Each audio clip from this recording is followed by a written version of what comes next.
Welcome to Audience First, a podcast for tech marketers looking to break out of the echo chamber to better understand their audience and turn them into loyal customers. Every week, Dani Woolf has brutally honest conversations with busy tech buyers about what really motivates them, the things they hate that vendors do, and what you can do about it. Get access to practical information on how to build authentic relationships with your audience. Listen to and talk with your buyers, and apply real customer insights to your strategies and tactics. You owe it to the world to unmute your mic. Are you ready? Welcome to another episode of Audience First. As always, I have a very special guest with me today. I have Evgeniy on the call today. And I'm so glad I pronounced your last name right, but I cheated because I asked him how to pronounce it before the call. It's very funny. First of all, thank you very much for being here. I very, very happy to be here with you. I like what you guys doing, and it's very, very Thank you. fun. And it's interesting about the name because for a very, very long time I always struggle with this part. Oh my God, people cannot pronounce my name. What are you gonna do about this? And then somebody told me, like, dude, they're gonna do it once, twice. Think about this. The moment they did it once, twice, they're gonna remember it forever because it's such a hard name to pronounce. The first name and the last name, they're like, okay, let's change perspective. It's good. Okay. Yeah, exactly. If you listen to my latest episodes, I just can't. Butchering last names right and left. I'm gonna be known as the name butcher. Seriously, it's horrible. So I So always when I ask because I do don't want to be insensitive.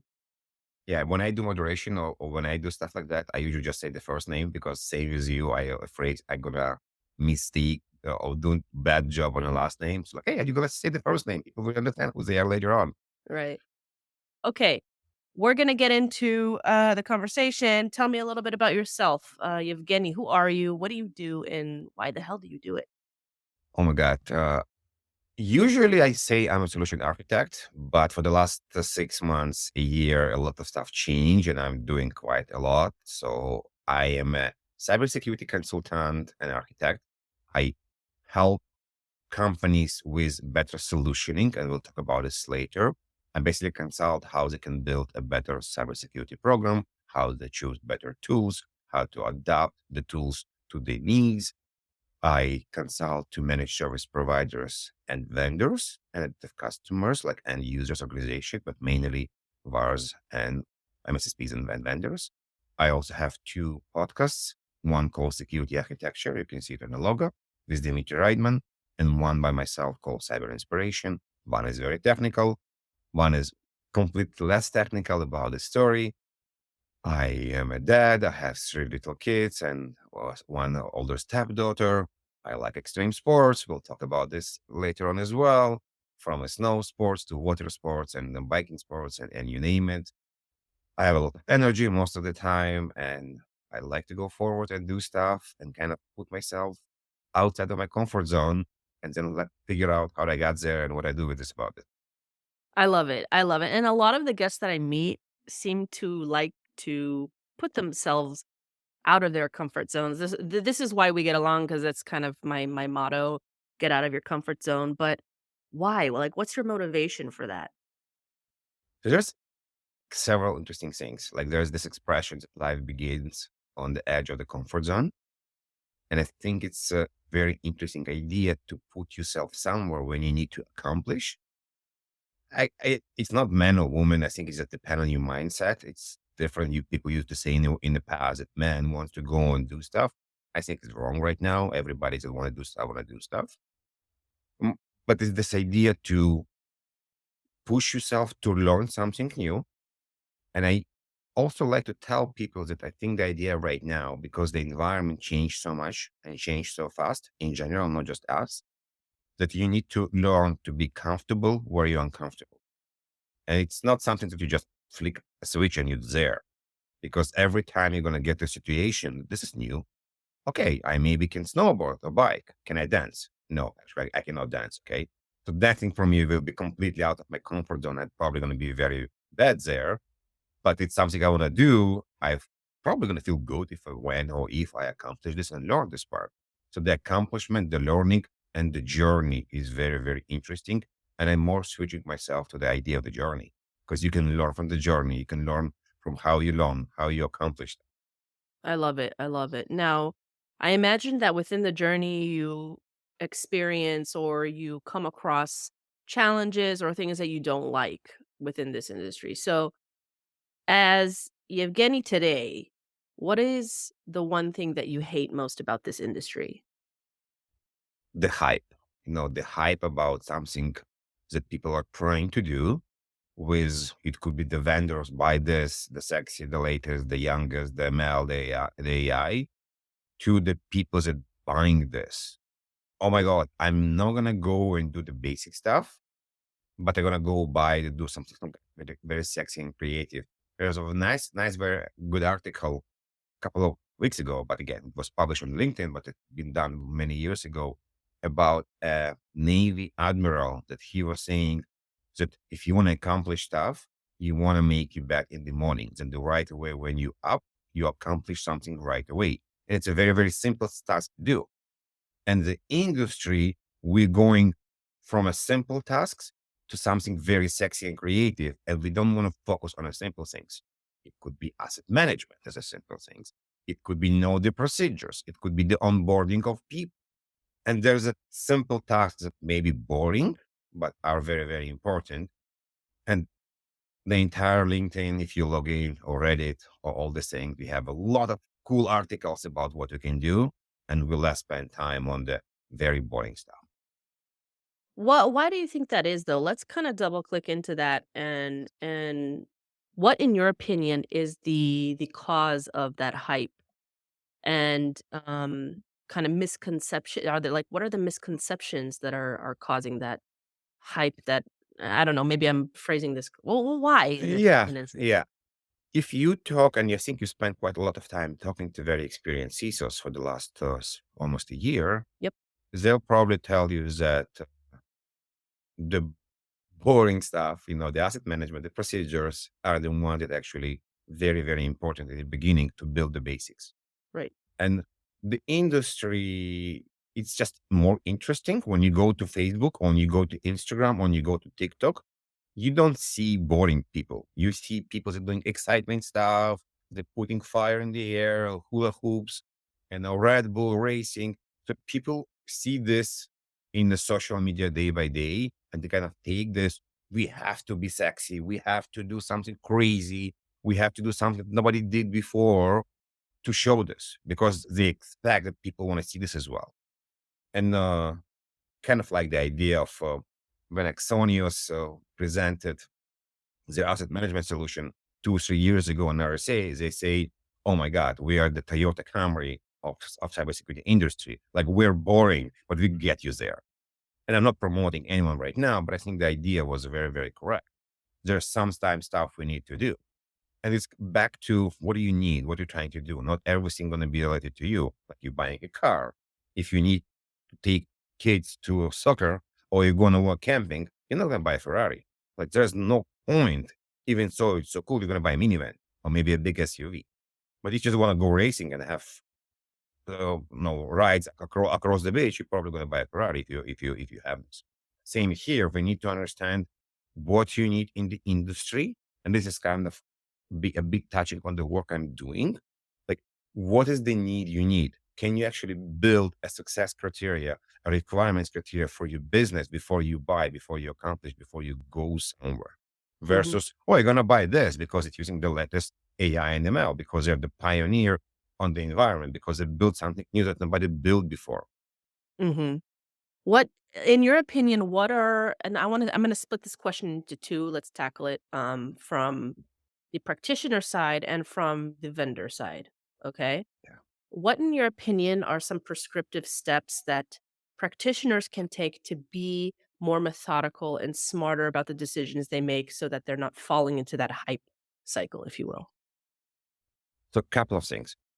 In majority of the cases, companies going to buying a solution because there's a need. This is, I hope so. They're not going because, oh my God, this is cool. Poor. Hmm. Let's understand what it is. It's happened as well. But in majority of the cases, there's a need or there's an audit finding. Unfortunately, this is one of the motivations and vehicles for people buying stuff because somebody says they have to be compliant for XYZ, DLP, asset management, whatever it is, vulnerability management. but they found a need. So they found a need in the company because of the reason. So this is the important part. They understand there is something to fix, something to accomplish. Before going and looking for vendors, they need to create a list of the requirements and the use cases for this particular solution. And this is step number 2 that's very, very important. Not just go and create what you want, understand and go talk to other departments. So let's say you're a network engineer or network operation person, and we can touch base on this topics and roles a bit later on. Go talk to endpoint security, go talk to cloud guys, or talk to solution architecture. Maybe go talk to EA, enterprise architect, if you have one. That's someone that looks overall on the entire IT of the company, trying to understand the entire vision of the company. It says, we want to buy, let's pick up on vulnerability management, for example.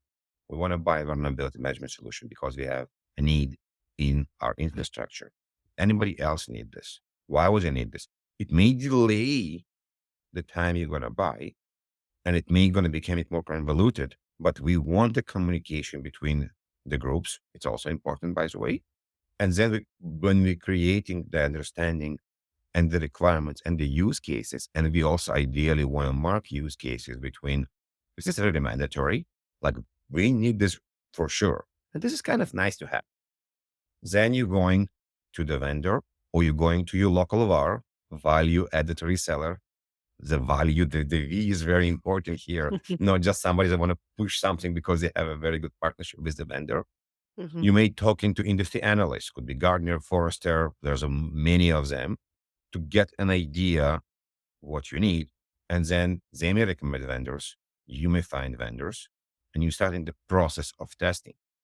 Mhm. In many cases right now, it's happening differently. People had some idea what they want.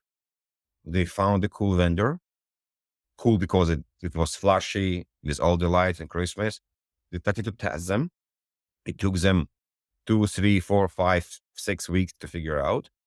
They found new cases. So they're now not really sure what they're testing because they found other stuff and other use cases.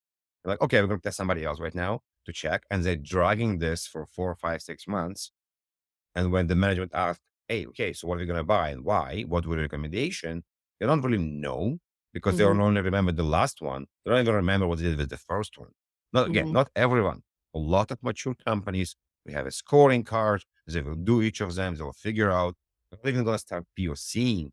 They do like a mini RFI, request for information. We'll send the questionnaire to the vendors, not RFP, not like humongous document, Yep. but it's like, just give me understanding if you even comply. It could be even an email. Here's my 10 use cases requirements. Are you even there? Yeah. And then only start POCing the ones that match. Mhm. This is the more mature, in my mind, way to do it. And in many cases, solution architecture could be engineering that will run this process because they need Mhm. to understand what everyone wants. Okay. We will, in just a few moments, drill down into that. But from the vendor side, let's kind of flip it now. On the Yes. vendor side, what can, the sales professionals, product professionals, just in general, as a whole, as a vendor, what can that organization do to help the practitioner not fall into that trap of the hype cycle and also themselves, right? Because sometimes we get blinded by our own bullshit. Yes. So there's definitely a couple of things. First of all, as a vendor, you want to help with the use cases. The Mhm. client may say on the end user, oh my God, you get the use cases because the only one's going to work for you. Probably true, but at least you helping to create them. At least if the customer doesn't knows what they want, you give them an idea and you guide them.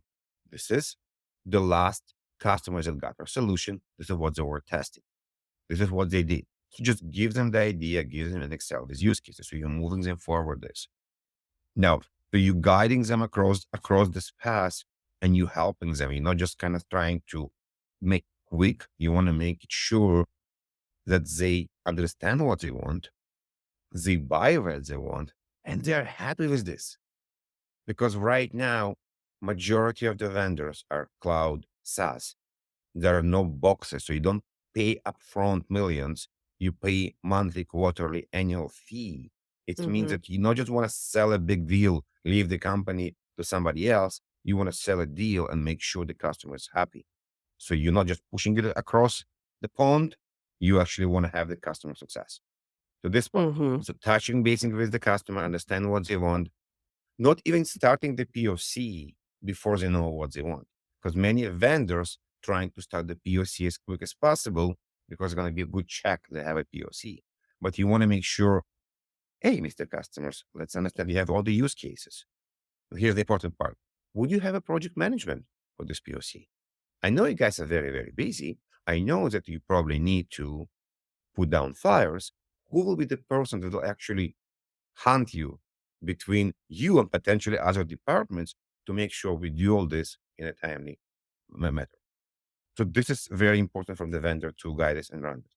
Now, we also want to make sure the customer has the budget, because the customer just doing this and they don't understand how much it's going to cost, and they're assuming it costs $5, but in reality it costs $50.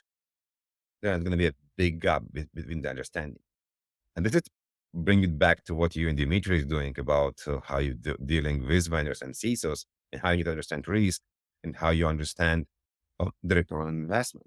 So the good vendors will not just help in the technical part, but also help you with ROI on investment and the business case. Because a lot of technical people not always know how to build a good business case. And many mature and enterprise customers will require you to write a business case. So as a vendor, you can help this. You can offer the end user who is doing the work to actually help them to create this one, and not just sell you to. Yeah. Because right now, every time you're talking to a customer, they say, oh my God, we're trying to understand, can we consolidate?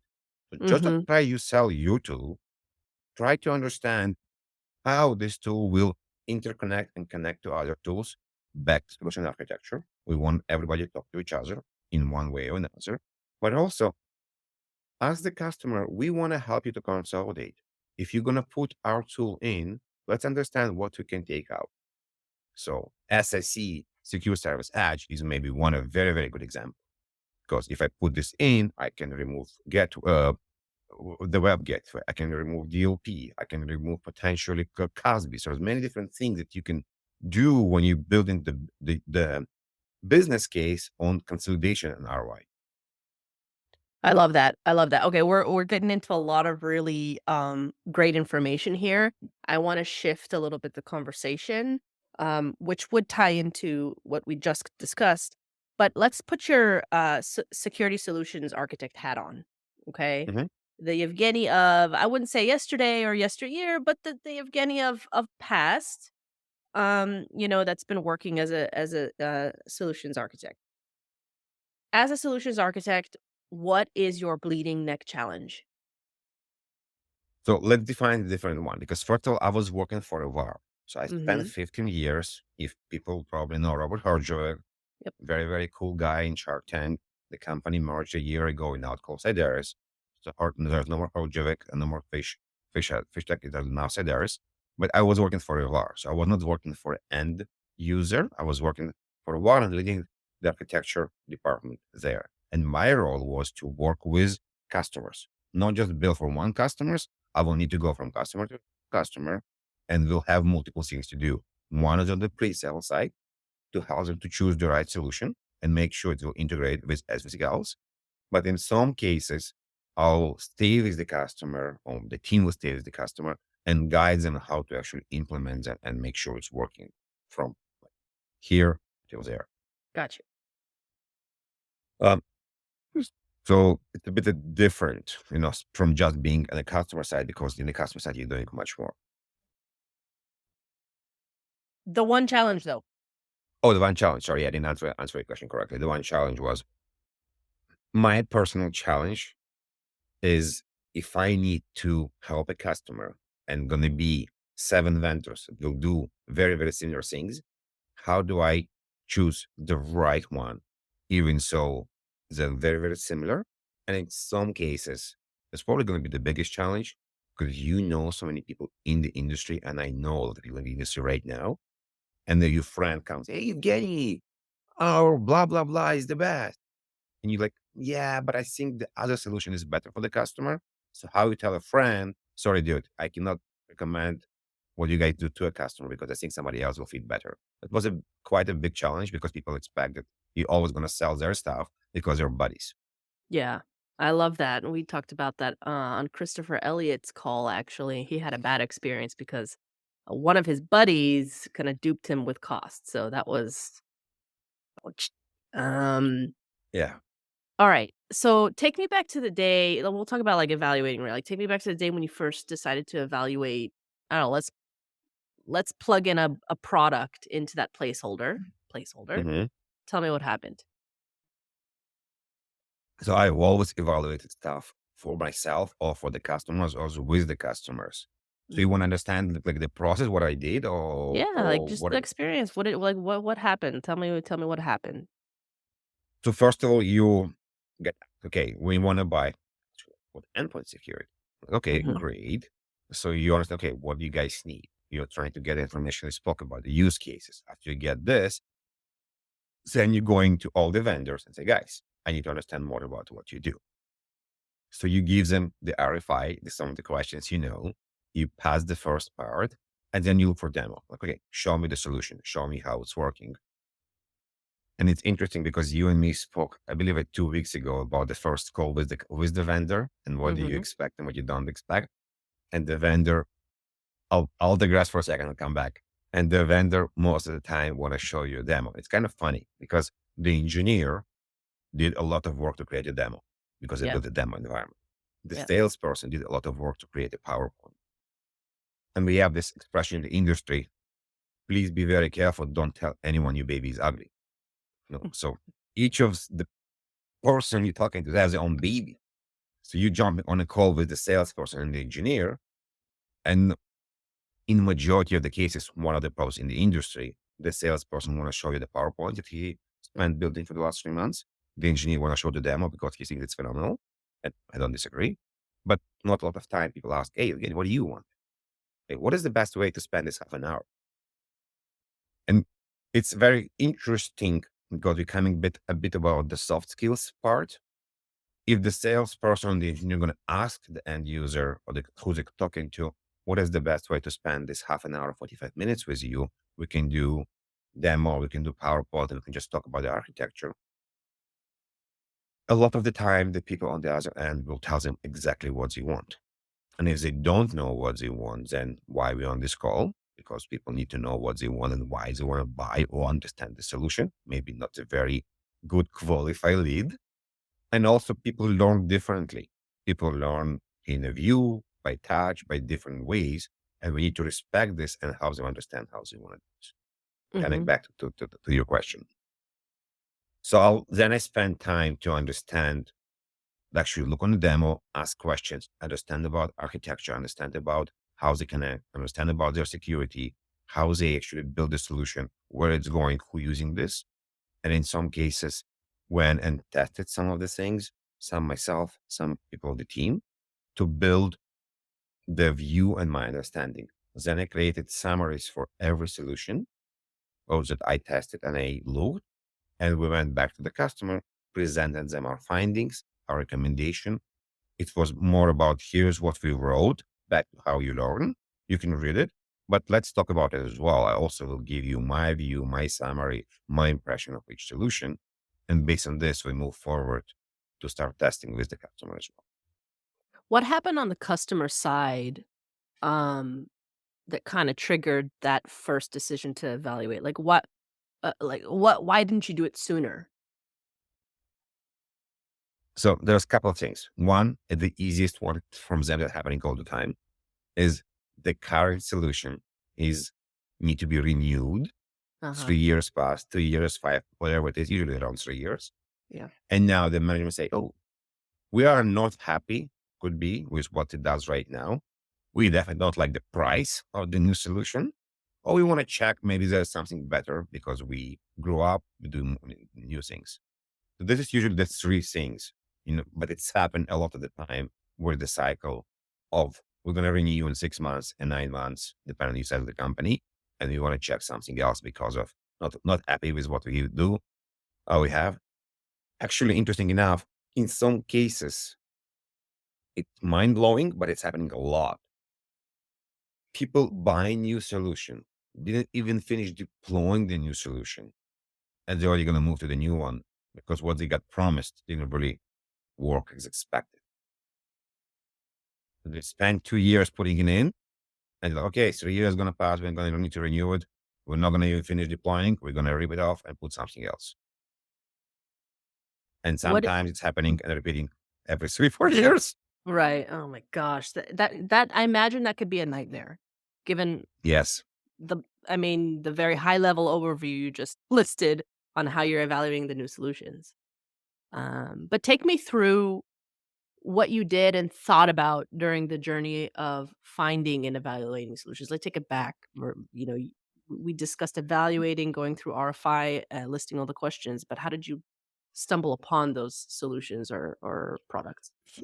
So there are multiple ways. So first of all, Gartner is a very good source to find solution. Mhm. Forrester is a very good source to find solution to what exists. They provide their own overview as well. You can decide if you like them or not like them, but at least you can get information from there.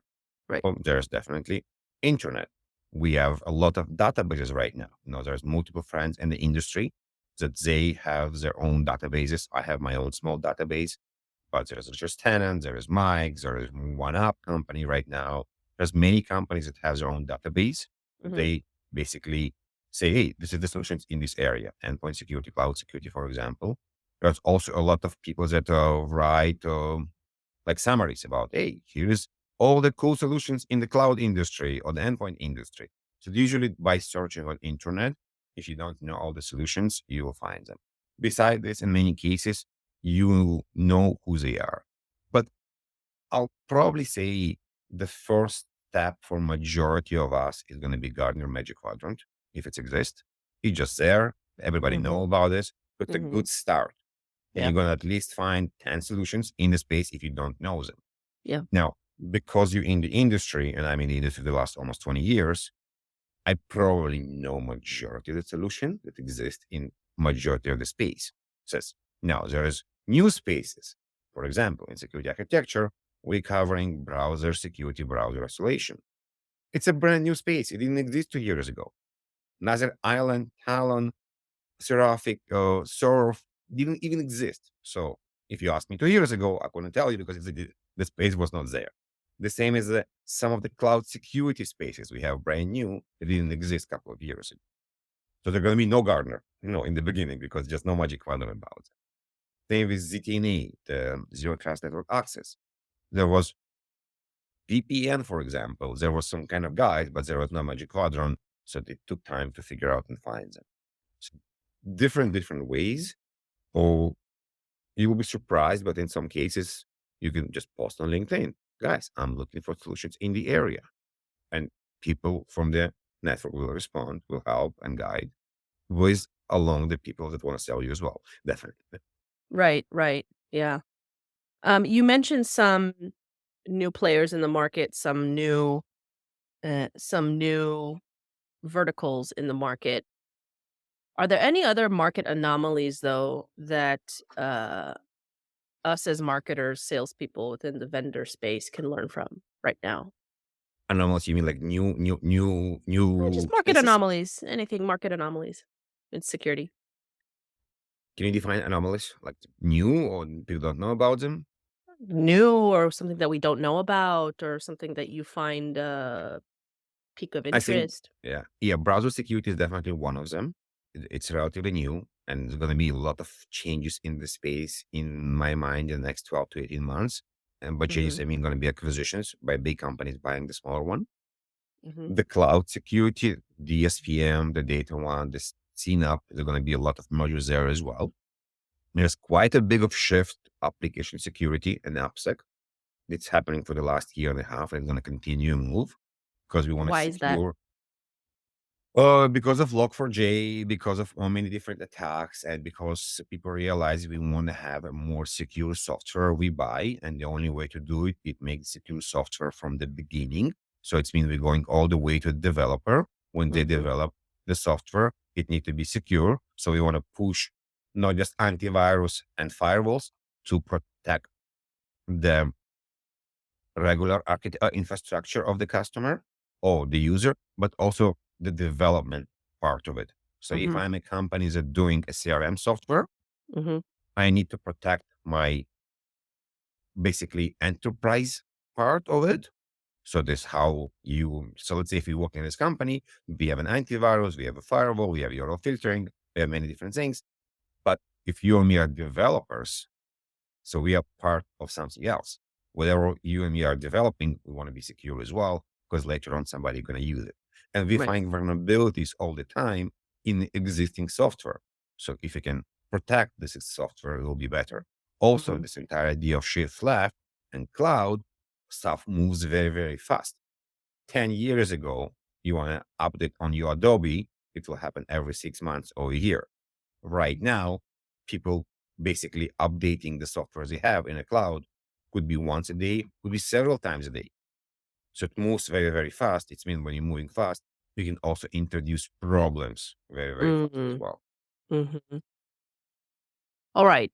Let's uh let's get to the fun part of the conversation. Not that this wasn't fun, but this is the segment that I call the shit list. Okay? This is where we talk about all the juicy stuff that happens in our industry between vendors and buyers. In your opinion, what are some cardinal rules that marketers, salespeople, what's above, below, and in between are breaking these days? Oh, yeah, yeah. So I just did a conference, my first conference with Tony, Jess, and Megan on a ski hill. Some people Mazel, saw this. big mazzles. Tada, tada, thank you. Yeah, it was quite interesting. We did a conference on a ski hill. We did a networking event. And it was interesting to know that there is the marketing part that I'll quickly talk about the marketing part the way I see it. We have lead generation, we have digital marketing, and we have event planning. And of course, they connect to each other. And I was talking to vendors a lot about sponsoring the event. Thank you to all the vendors that did this. I'm very, very grateful to what they did because it really, really helped everyone to make it happen. But along this line, I was not sure exactly to expect. And here, what I found, it kind of was hard for me to understand as somebody that spent a lot of time in the pre-sales world.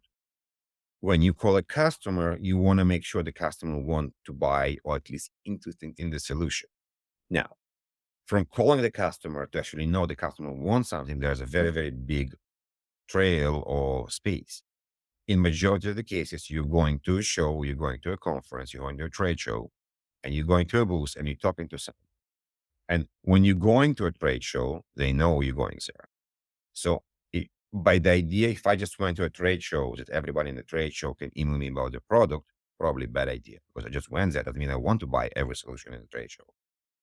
Now, if I want to talk to you, booth, and I want to buy whatever I want to buy from you, let's say ice cream, and I didn't like what you're selling, I didn't like the taste of the ice cream, for example, does it mean that Danny now can send me all the information about this amazing ice cream that Danny tried to sell, but again doesn't want? Probably no. Now, if Danny asked me, Evgeny, how was the ice cream? I'm like, oh my God, this was amazing ice cream. I like vanilla. We have this brand in Toronto called Kavarta Dairy. I loved it. So now Danny has a qualified or hot lead to talk to Evgeny to sell him more ice cream. This is how I see it. Because whatever Danny got from Evgeny, Danny will not call him. The salesperson, the inside salesperson will call Evgeny. And if they got 100 names or 5 names, but 5 names are the ones that were interested in my mind, it's better. Was it just 100 calls? Yes, we have this idea of kind of spray and see who will reply. I'll send thousands of emails and one will reply or 5 or 10. It's working, but it's a bit different. So there's a big gap in my mind between I want to sponsor an event and I need to tell my management how many people are going to be there, how many people came to our booth, towards how many people came to us. We spoke with them and they want and interested in our solution. And it's a problem in my mind because marketing need one part, sales need other part, and people that going to a conference don't want all this, It doesn't mean they don't want to buy. Doesn't mean they're not going to interested, but Right. they don't want to go to a conference. And just by them being there or talking to you, they need to get all these emails, all the, if I Mhm. explain this correctly without going into too many details. Yeah. Yeah, yeah, yeah, yeah. What, in your opinion, would be the alternative? The alternative is the metrics should change a bit. Yes, I understand that people need to know how many people are going to be in the conference. They're going to need a bit more focus on the people that work in the conference, not just how many people you spoke with the conference, because just for you being in a conference and not trying to have an effort to talk to someone, that's also a problem. To understand, okay, what did you do to be ready to talk to someone? What did you do to, don't forget, they have a very short attention span. Like when you're coming to a booth, you have probably 90 seconds to convince me that I want to stay here. They're longer. The alternative is to teach people to do better booth work, to better connecting with people. We spoke about soft skills a bit, to get to the point they will be interested and bring back leads of people that wanted to understand. How Mhm. often do you go to a conference and somebody at the booth asks, Evgeniy, can I follow up with information more? Yeah. Usually no, because we're coming back to the idea, if Danny going to ask me this and tell you no, you don't want to get no. Why would I get no? But no, it's a good answer. It's actually a perfect answer Mhm. because why would you spend 100 times calling to someone? They already don't want to buy this. Don't spend your cycles. Spend your cycles somewhere else. So there's something to be changed. And the sales department and the marketing department need to talk better on what is the sales expectation from this. What maybe some company says, I'm okay to have 100 calls because maybe I can win them. And someone says, no, I prefer to have less calls, but a bit warm calls. And also, the sales should guide the marketing people on not just the people, a bit more information. What do you do? What is the problem you're trying to solve, for example? Because it's going to build them tools to build the conversation on top of this when they call this person. 100%. I love it. I love it. We gotta dig into that conversation, on another episode. KPI numbers, alternative, approaches. We actually are gonna dig into that, on a podcast, coming up, in about a month or so, but, would love to explore that with you as well. You maybe it's an idea. You can do a panel, have a sales leader, marketing leader, and Yep, somebody else, and that's everybody will. That's a great idea, definitely worth exploring, maybe even at an event, but, I commend you for, kicking off your first event, and it's interesting, I'm finding, practitioners more and more just so creative and doing their own kind of marketing shows, and I think it's just fascinating. I think it's fascinating. Um, if you could kind of, like, go but looking back retrospectively at the experience, what would you have done differently? I'll start to plan a bit earlier because something were very last minute. So this is probably the only thing I will do before. And right now it's going to be easier to build another one. We want to do another one. There also talks about potentially do a summer event like biking and cybersecurity. And just something I didn't tell, and I was thinking about this. The entire idea of the conference was, and it's a way coming back to soft skills. If I bring people that like cybersecurity, because of cybersecurity, and they like skiing, automatically we have a topic in common. We can talk about it. What do you ski? Are you snowboard? What's your favorite mountain? So we give people tools to become friends right away and find the common topics and common. So the same potential can be with summer. But for this particular event, I think time start a bit earlier. Or we were a bit struggling how to promote the event. Back to marketing. So Mhm. we did a lot of stuff on LinkedIn, but Yeah. probably we can do better. And I don't have magic answer how to do it better, but definitely would love to that no more people knew about an event because the people told, oh, I didn't know it's happening. Like how? I've been Yeah. posting about this like so much. So Yeah. there is a lot of lesson learned here. What can I do better to that? Not just to convince people to come to the event, just for them see the event. Because if they see the event, they will know right away if they want to come or not.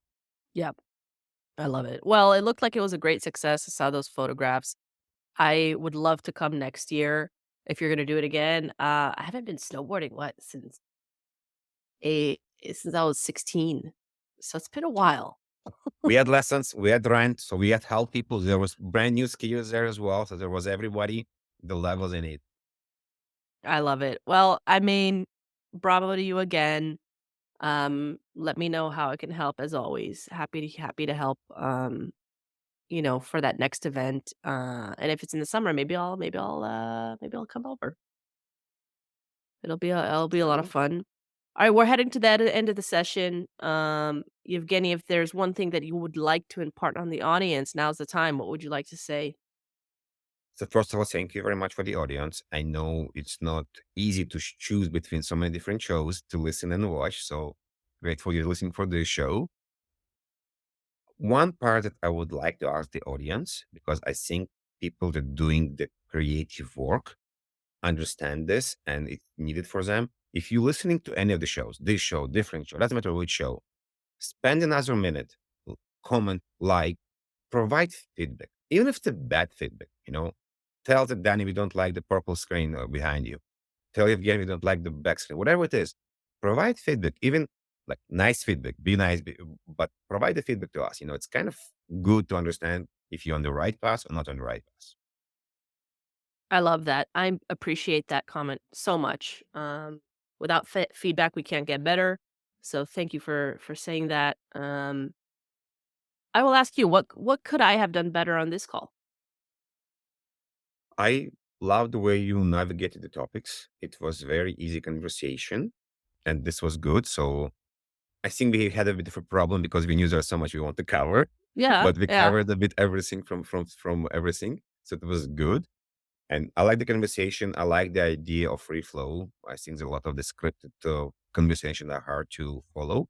And when you ask a question that I don't have an answer for it, it's mean I need to think and I need to figure out what I need to tell on the spot.